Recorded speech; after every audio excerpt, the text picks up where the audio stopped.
Bhupalpally MLA Gandra Satyanarayana Rao Bhupalpally నియోజకవర్గ పరిధిలోని కొత్తపల్లి గోరి మండలం జగ్గయ్యపేట గ్రామంలో జై బాపు జై భీమ్ జై సంవిధాన్ పాదయాత్రలో భూపాలపల్లి ఎమ్మెల్యే గండ్ర సత్యనారాయణరావు కాంగ్రెస్ పార్టీ జిల్లా అధ్యక్షుడు ట్రేడ్ ప్రమోషన్ కార్పొరేషన్ చైర్మన్ ఆయుధ ప్రకాష్ రెడ్డితో కలిసి పాల్గొన్నారు.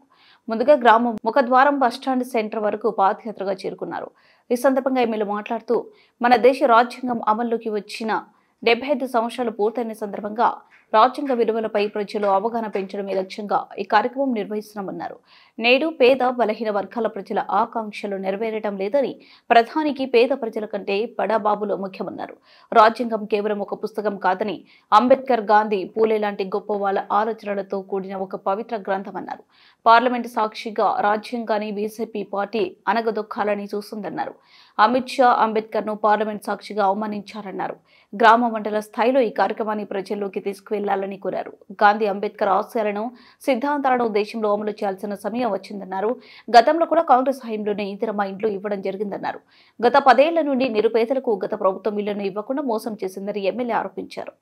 నిర్వహించడం జరిగింది. కార్యక్రమానికి విచ్చేసినటువంటి ట్రేడ్ కార్పొరేషన్ చైర్మన్ జిల్లా పార్టీ అధ్యక్షులు ప్రకాష్ అన్న గారు, అదేవిధంగా మార్కెట్ కమిటీ అధ్యక్షులు మరి కృష్ణన్న గారు, మండల పార్టీ అధ్యక్షులు నర్సన్న గారు, ఈ మండలం ఇన్ఛార్జ్ మంత్రి నియోజకవర్గానికి సంబంధించినటువంటి సమ్మిరెడ్డి గారు, అదేవిధంగా సింగిల్ విండో అధ్యక్షులు విజయన్ రావు గారు, మాజీ జెడ్పీటీసీ సభ్యులు ప్రభాకర్ గారు, వీరేందర్ గారు, మన ఎన్ఎస్ఆర్ గారు, అదేవిధంగా ఎస్సీసీఎల్ రాష్ట్ర కన్వీనర్ మన రమేష్ గారు, మటిక సంతోష్ గారు, ఇక్కడ ఎంపీటీసీ రాజేశ్వరరావు గారు, గ్రామ శాఖ అధ్యక్షులు రవి గారు, అదేవిధంగా మన ఓబీసీ మండల అధ్యక్షులు బ్రహ్మం గారు, రమేష్ గారు, వెంకట్రావు గారు, వేదిక మీదున్న మండలం నుంచి విచ్చేసినటువంటి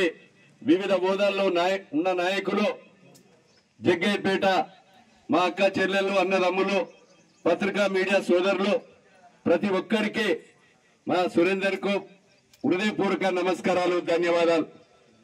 సోదరులారా, ఈరోజు నెహ్రూ ప్రధాని అయిన తర్వాత అంబేద్కర్ గారు న్యాయశాఖ మంత్రిగా ఉండి ఈరోజు ఎస్సీలకు, ఎస్టీలకు, బీసీలకు, బడుగులకు, బలహీన వర్గాలకు విద్యలో ఉద్యోగంలో మరి రిజర్వేషన్ కల్పించి వారి యొక్క రాజ్యాంగం రాసినటువంటి ఆర్టికల్ 3 ప్రకారంగా శ్రీమతి సోనియా గాంధీ 1975లో తెలంగాణ రాష్ట్ర ప్రజలు తెలంగాణ రాష్ట్రం ఏర్పాటు కొరకు 350 మంది చనిపోతే మొన్న 2009 నుంచి 14 సమయంలో సుమారు 1200 మంది బిడ్డల ప్రాణాలు బలిగొంటే డాక్టర్ బాబాసాహెబ్ అంబేద్కర్ రాసిన రాజ్యాంగం ఆర్టికల్ 3 ప్రకారంగా శ్రీమతి సోనియా గాంధీ ఆంధ్ర రాష్ట్రంలో కాంగ్రెస్ పార్టీ నష్టపోతుందని తెలిసిన ఇక్కడ తెలంగాణ రాష్ట్రం ఇచ్చింది కాంగ్రెస్ పార్టీ.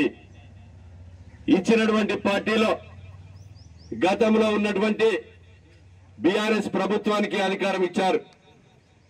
ఇచ్చినటువంటి రాష్ట్రంలో మిగులు రాష్ట్రాన్ని అదేవిధంగా 8,70,70,000 కోట్ల అప్పు చేసి ఈరోజు మరి కాళేశ్వరం ప్రాజెక్టుతో కమిషన్ల పేరుతో దోపిడీ చేసి కాళేశ్వరము కూలిపోయి మిషన్ భగీరథతో వేలాది కోట్ల రూపాయలు దిగమింగి ఛత్తీస్గఢ్ కరెంటు కొని వేలాది కోట్ల రూపాయలు కమిషన్లు తీసుకొని ఈ రాష్ట్రాన్ని అప్పుల పాలు చేసి వాళ్ళు చెప్పిన మాట ఏ ఒక్కటి కూడా అమలు చేయలేకపోయారు.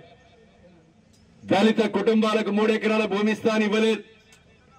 అదేవిధంగా గిరిజన కుటుంబానికి 3 ఎకరాల భూమి ఇస్తాను ఇవ్వలేదు. ఇంటికో ఉద్యోగం ఇస్తాను ఇవ్వలేదు. ఇంటికో ఉద్యోగం దేవుడెరగ గాని ఊరికో ఉద్యోగం గతి లేదు. రిటైర్డ్ అయిన ఉద్యోగాలు కూడా 2 లక్షల ఉద్యోగాలు ఇవ్వలే. అదేవిధంగా ఈరోజు ₹1,00,000 రుణమాఫీ 10 సంవత్సరాలు తీసుకొచ్చి అప్పుడింత ఇస్తే మితికి సరిపోయి అసలు కానీ ఉండి రైతు మీద భారం పడ్డాది. డబుల్ బెడ్రూమ్ అల్లుడొస్తే, బిడ్డొస్తే, చుట్టమొస్తే ఆ గుడిసెలు ఏడమడుకుంటారని నీతి మాటలు చెప్పి 2 సార్లు అధికారంకి వచ్చి ఈ జగ్గయ్యపేటలో ఎన్నిళ్ళు కట్టించారు. ఈ నియోజకవర్గంలోనే 1700 ఇండ్లని మొదలు పెట్టారు. ఆ 1700 మంది ఇండ్లు కొన్ని బేస్మెంట్ లెవెల్లో, కొన్ని స్లాబ్ లెవెల్లో, కొన్ని పిల్లర్లు వేసి ఉన్నాయి.